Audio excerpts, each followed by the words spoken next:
3일째에 나오신 모든 분들 주님의 이름으로 환영합니다. 여러분 책 뒤쪽을 한번 다시 한번 펼쳐보실까요? 스티커를 한번 붙여보실까요? 오늘이 딱 작심 3일째 되는 날입니다. 3일 되니까 힘드시죠? 내일부터 다시 작심 3일을 시작하시면 됩니다. 작심 3일을 이기는 방법은 오늘은 작심 3일이니까 내일부터 다시 또 시작해 봐야지 하면 이길 수가 있습니다. 벌써 3일을 했다는 것은 굉장한 것입니다. 뿌듯해 하셔도 좋습니다. 나는 작심 3일을 이긴 사람이거든요. 한번 고백해 볼까요? 나는 작심 3일을 이긴 사람입니다. 그래서 여러분 내일부터 다시 작심 3일을 하면 40일을 완주할 수가 있습니다. 오늘 본문을 한번 보실까요? 오늘 본문을 보시면 에노스라는 사람이 나오는데 뒤에 이렇게 나와 있죠. 그때의 사람들이 비로소 여호와의 이름을 불렀더라. 그때 비로소 에노스 때에 하나님의 이름을 부르기 시작했다는 것인데, 여기서 하나님의 이름을 비로소 불렀다는 것은 그전에는 안 불렀다는 게 아니고 그때부터 진짜 예배가, 공식적인 예배가 시작되었다라는 뜻입니다. 화면을 한번 잠깐 보실까요? 오늘 본문을 미리 정리하면 아담과 하와는 불순종이라는 시작을 처음으로 드러낸 인류입니다. 아담과 하와는 불순종을 시작했습니다. 가인은 하나님께서 너의 죄의 욕망을 다스려라, 너가 이렇게 안색이 바뀌고 분노하는 이유는 왜 그러는 것이냐, 하나님이 만류하시고 하나님이 말씀을 주셔서 이 충동을 억제하게 하시는데 불순종을 했습니다. 그래서 여러분 부모가 불순종하니까 가인도 불순종을 했는데 더 나아가서 형제 살인이라는 시작을 했죠. 그래서 사실 가인은 불순종뿐만 아니라 불순종을 통해서 형제 살인을 시작했고 이 땅에 처음으로 죽음이 무엇인가를 경험케 한 인물입니다. 여러분 그전에는 사람들이 죽음이 뭔지를 몰랐습니다.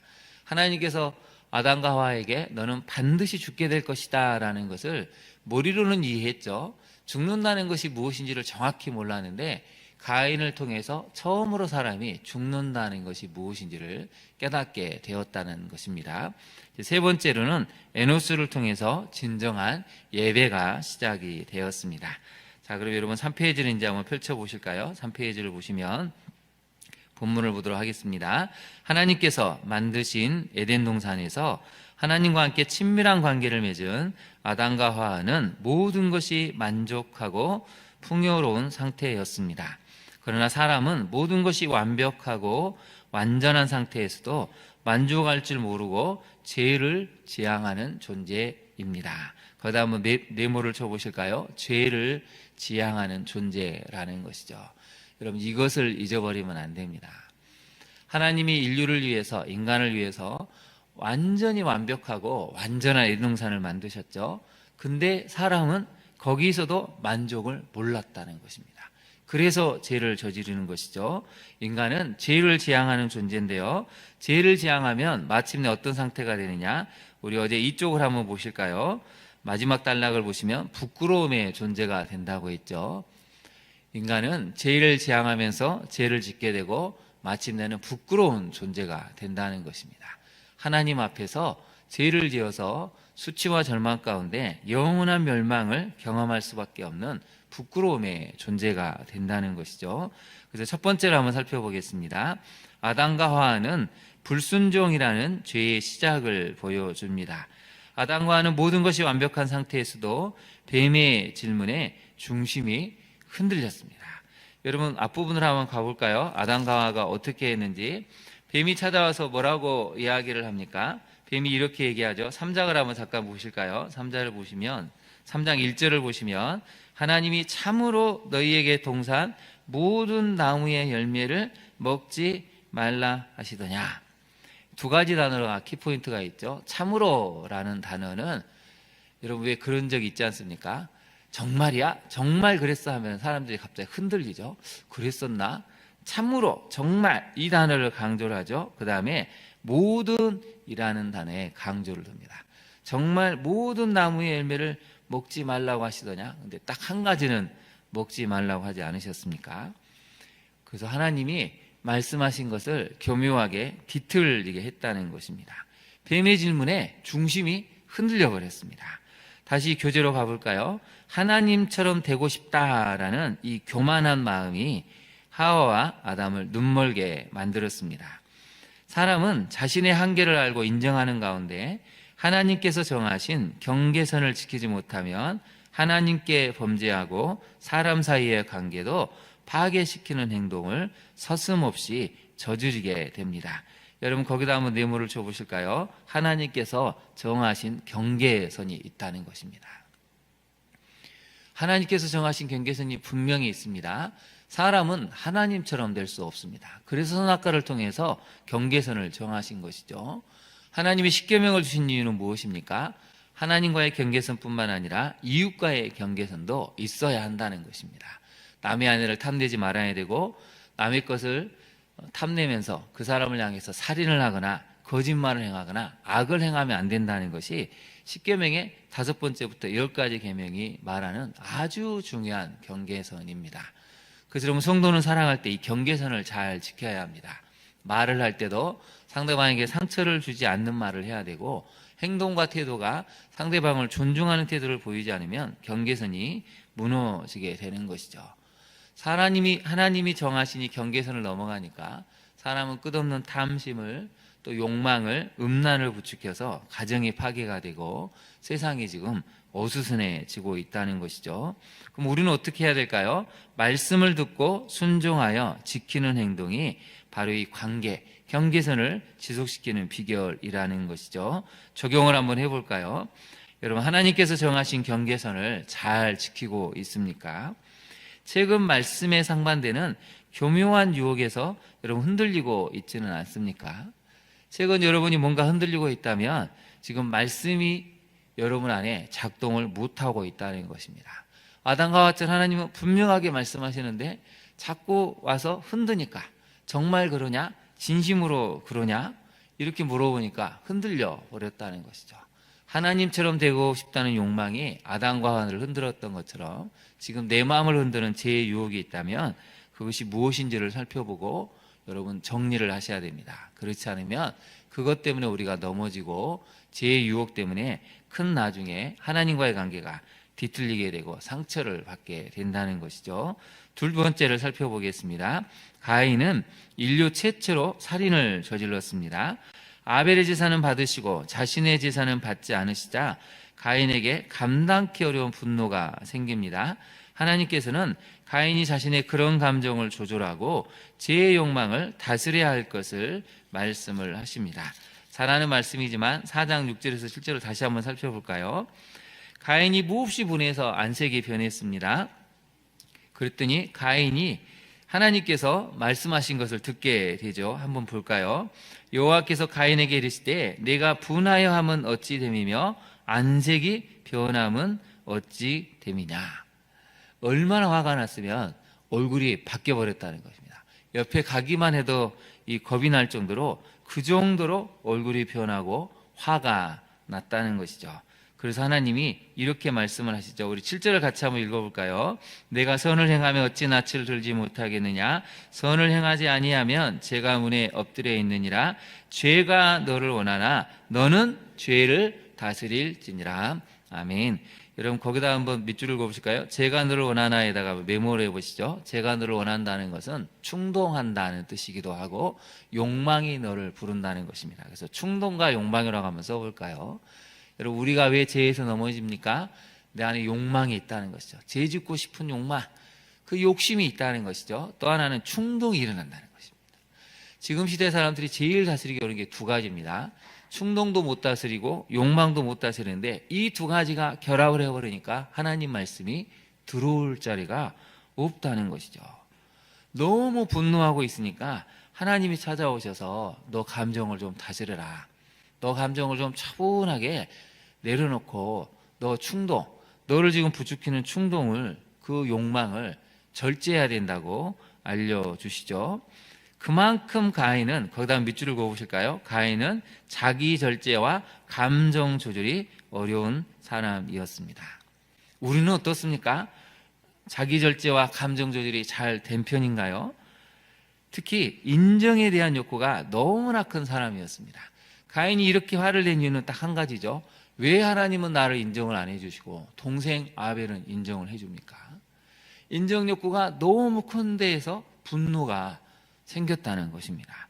이 인정욕구가 너무나 큰 사람이었는데 끝내 인정받지 못함에 대한 화를 참지 못하고 결국 동생을 살인하고 아벨을 찾으신 하나님 앞에서도 짜증나는 말투로 대답하는 이 악함을 드러냅니다.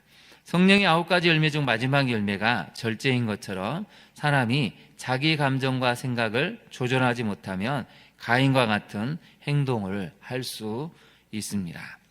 우리 힘으로는 이길 수 없으니 성령 하나님의 도우심을 의지해야 한다는 뜻입니다. 적용을 한번 해볼까요?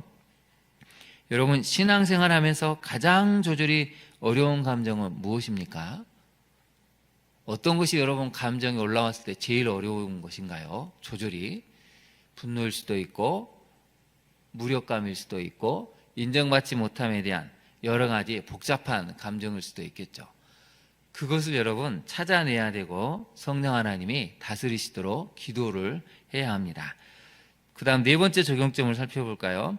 인정욕구가 너무 클 때에 관계에 심각한 손상이 올 수 있음을 알고 있습니까? 그래서 여러분, 사람은 인정받아야 되는 존재입니다. 지나치게 하나님께만 인정을 받아 이렇게 하면 사람들이 살기는 사실 어렵습니다. 그래서 성경도 때로는 하나님이 칭찬도 해주시고 알아주시기도 하시죠. 사람들을 보내서 너무 고생하고 있다, 내가 너의 수고를 알고 있다라고 또 칭찬도 해주십니다. 근데 지나치게 인정욕구가 너무 크면 이게 신앙생활에 문제가 된다는 것이죠. 저도 굉장히 제 자신을 봤을 때 인정욕구가 너무 크다는 것을 알고 있기 때문에 늘 하나님 앞에 하나님만 바라보며 갈 수 있도록 기도를 하고 있습니다. 여러분, 오늘 이 가인을 통해서 우리가 적용을 잘 해야 됩니다. 내가 가장 감정이 어려운 부분은 무엇인지, 또 나에게는 인정욕구가 너무 커서 그것 때문에 혹시 다른 사람에게 상처를 주고 아픔을 주고 있는 건 아닌지 돌아봐야 한다는 것이죠. 마지막 세 번째를 살펴볼까요? 하나님의 이름을 부르기 시작함으로 다시 구속사가 시작됩니다. 계속되는 인류의 죄로 인해 희망이 없어 보였던 땅에 하나님은 에노스를 통해 희망을 주십니다. 거기다 밑줄을 그어보실까요? 희망이 없어 보였던 땅에 하나님은 에노스를 통해 희망을 주십니다. 이걸 이렇게 우리가 읽어야 되겠죠. 희망이 없어 보였던 대한민국에 하나님은 바로 나를 통해서 희망을 주신다. 여러분, 이렇게 우리가 읽을 수 있어야 됩니다. 근데 여러분, 놀라운 사실은 에노스가 했던 일은 여러분 특별한 게 아닙니다. 우리가 성경을 앞부분을 살펴보면 어마어마한 하나님을 믿지 않은 인류가 등장을 하는데 가인의 자손이죠. 한번 볼까요? 가인의 자손은 어떤 사람들이었냐면 20절을 한번 볼까요? 야발이라는 사람이 나오는데 이는 장막의 고주에서 가축을 치는 자의 조상이 됩니다. 21절에 그의 이름은 유발인데 이 사람은 뭐 하는 사람이냐면 수금과 퉁소를 잡는 모든 자의 조상이 됩니다. 22절에 신라는 두발가인을 낳았는데 그는 구리와 새로 여러 가지 기구를 만드는 자였다라고 나와 있습니다. 한마디로 말하면 인류의 엄청난 찬란한 문화를 만들고 하나님이 아닌 자신들만의 문화를 만들고 세상을 건축하는 강력한 사람들이 등장했다는 것이죠. 근데 오늘 성경은 딱 한 구절로 정리를 합니다. 이제 그런 사람들의 조상은 여기서 끝나고 26절에 나오는 에노스를 통해서 하나님의 구속사가 시작이 됩니다. 그런데 에노스가 한 일은 딱 하나였습니다. 비로소 여호와의 이름을 불렀다라는 것이죠. 거기다 메모를 해보실까요? 예배가 시작이 되었다라는 것입니다.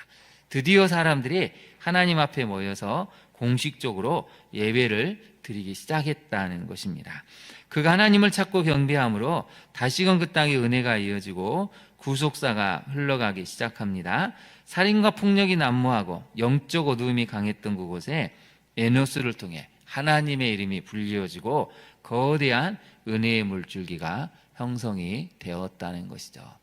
여러분, 우리가 그런 역할을 해야 됩니다. 그 부분을 같이 한번 읽어볼까요? 제일 마지막 문장, 에노스를 통해 하나님의 이름이 불려지고 거대한 은혜의 물질가 형성됐다에다가 우리 이름을 넣어서 한번 읽어보겠습니다. 시작. 동주를 통해 하나님의 이름이 불려지고 거대한 은혜의 물줄기가 형성이 됩니다.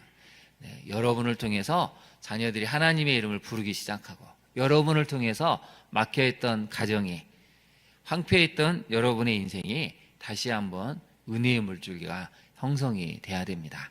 근데 여러분, 그 시작은 여호와의 이름을 불렀다는 것이죠. 여호와의 이름을 불렀다는 것은 무슨 뜻이냐면, 성서 주석학자들이 해석하기를, 거기다 잠깐 메모해 주실까요? 하나님과 인격적인 관계가 시작되었다는 것입니다. 그래서 관계라고 한번 써보실까요? 관계라는 것은 사귐이 시작이 되었다는 것입니다. 드디어 하나님과 인격적인 관계, 이 적극적인 사귐이 시작이 되어서 하나님 앞에 나와서 바른 예배 생활이 시작이 되었다는 것이죠. 예배의 근본적인 정신들, 자세들이 확립이 되었다고 성서학자들은 추정을 하고 있습니다. 근데 여러분, 특이한 것은 에노스라는 이름 뜻이 굉장히 특이한데요. 이름 뜻이 뭐냐면 연약한 사람이라는 뜻입니다. 셋이 세상을 살아보니까 인생이 얼마나 연약한지를 깨달았다는 것이죠.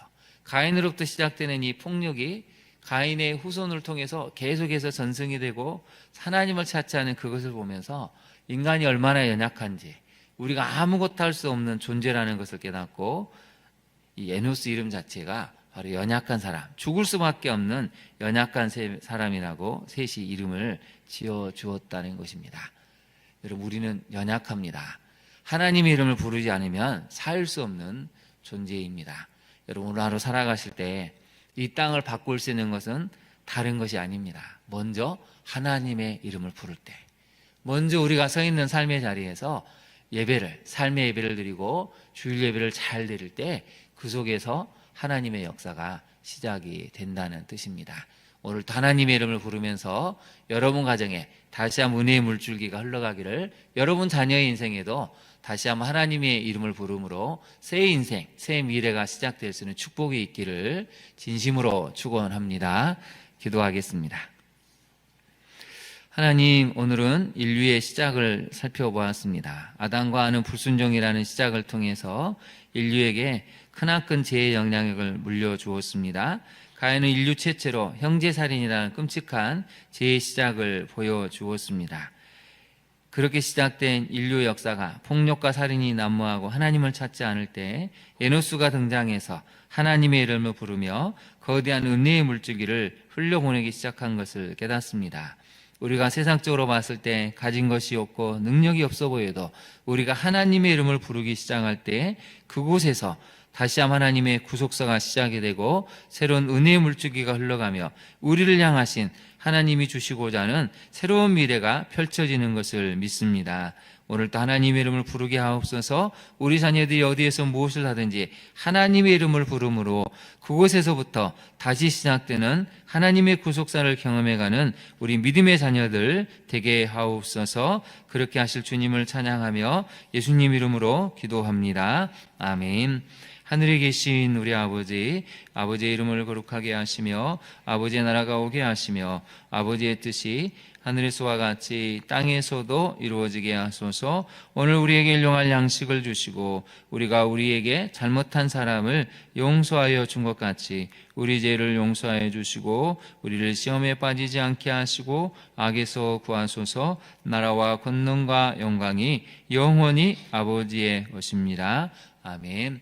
함께 기도하겠습니다. 오늘의 말씀을 기억하고 우리가 다른 것은 다 잊어버려도 하나님 에노스처럼 하나님의 이름을 부르기 시작함으로 나의 인생에 또 우리 자녀의 인생에 다시 한번 하나님의 구속사가 흘러갈 수 있도록 도와달라고 기도해야 되겠습니다.